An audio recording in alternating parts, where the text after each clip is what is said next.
الحمدللہ رب العالمین والصلاة والسلام علی رسول الکریم اما بعد۔ وطن کی سرزمین پہ دم وفاداری کا بڑھنا ہے، وطن کی سرزمین پہ دم وفاداری کا بڑھنا ہے، یہی پیدا ہوئے ہیں ہم، یہی پہ ہم کو مرنا ہے۔ میرے مشفق اساتذہ کرام اور معزز حاضرین،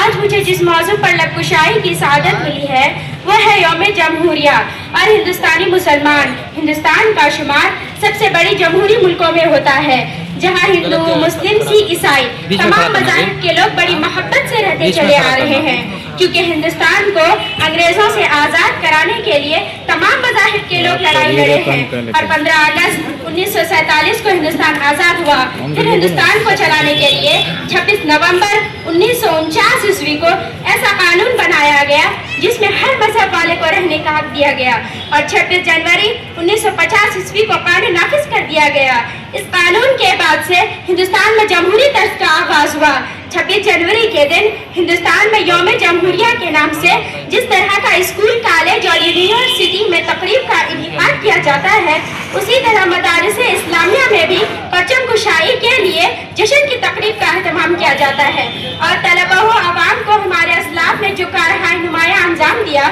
اور وطن عزیز کی آزادی کی خاطر اپنی جانوں کا نذرانہ پیش کیا، اسے باور کرایا جاتا ہے، اور یہ بھی بتایا جاتا ہے کہ ہندوستان کی آزادی میں مسلمانوں کا رول بہت ہی اہم رہا ہے۔ یہ تحریک اصل میں مسلمانوں نے شروع کی تھی۔ اس کا اندازہ ہم اس طرح لگا سکتے ہیں کہ 1857 میں یہاں 24,000 مسلمانوں نے وطن عزیز کے لیے اپنی جانوں کو قربان کر دیا تھا۔ کسی شاعر نے کیا ہی خوب کہا ہے کہ جب گلستان کو خون کی ضرورت پڑی، سب سے پہلے گردن ہماری ہی کٹی، پھر بھی کہتے ہیں مجھ سے یہ اہل چمن، یہ چمن ہے ہمارا تمہارا نہیں۔ اور بہت سے لوگوں کا کہنا ہے کہ مسلمانوں نے ہندوستان کو کیا دیا ہے، تو میں ان سے کہنا چاہتی ہوں کہ بتاؤ تو صحیح کہ تاج محل کی خوبصورتی تمہیں کس نے دی، لال قلعہ کی بلندی اور بلند عمارتیں تمہیں کس نے دی، قطب مینار کی بلندی تمہیں کس نے دی، چار مینار کی خوبصورتی تمہیں کس نے دی۔ حاضرین محفل، ہندوستان کا چپا چپا مسلمانوں کی گواہی اور محبت کی شہادت دیتا ہے۔ ملے گی منزل مقصود یہ ہم ایمان رکھتے ہیں، ملے گی منزل مقصود یہ ہم ایمان رکھتے ہیں، ہم اپنی رہنمائی کے لیے قرآن رکھتے ہیں۔ وفاداری وطن سے ہو، وفاداری وطن سے ہو، یہی اسلام کہتا ہے، ہم اپنے دل کے ہر گوشے میں ہندوستان رکھتے ہیں۔ حاضرین محفل، جب ہمیں آزادی ملی تو جو قانون ملک کے لیے بنایا گیا، اس میں ہر مذہب و ملت کے لوگوں کو اپنے مذہب پر چلنے کی آزادی عطا کی گئی۔ اس میں بتایا گیا کہ یہ ملک کسی مذہب کی بنیاد پر حکومت نہیں کرے گا، اسی لیے دستور کے 42ویں ترمیم کے روح سے ہندوستان کو سیکولر ملک کہا گیا،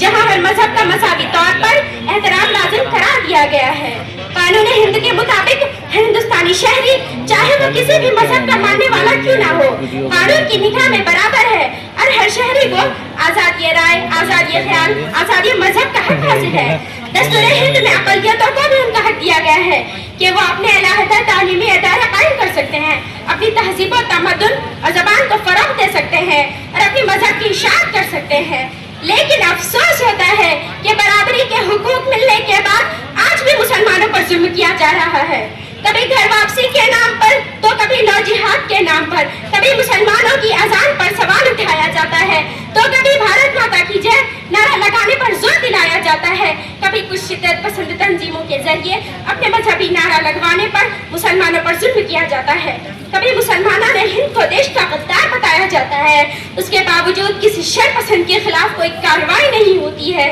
ہم کو نہ ستاؤ کہ ہم گنہگار نہیں ہیں، ہم کو نہ ستاؤ کہ ہم گنہگار نہیں ہیں، یہ کس نے کہہ دیا تم کو کہ ہم وفادار نہیں ہیں؟ اور جب جب بھی دیش نے مانگا لہو ہم نے دیا،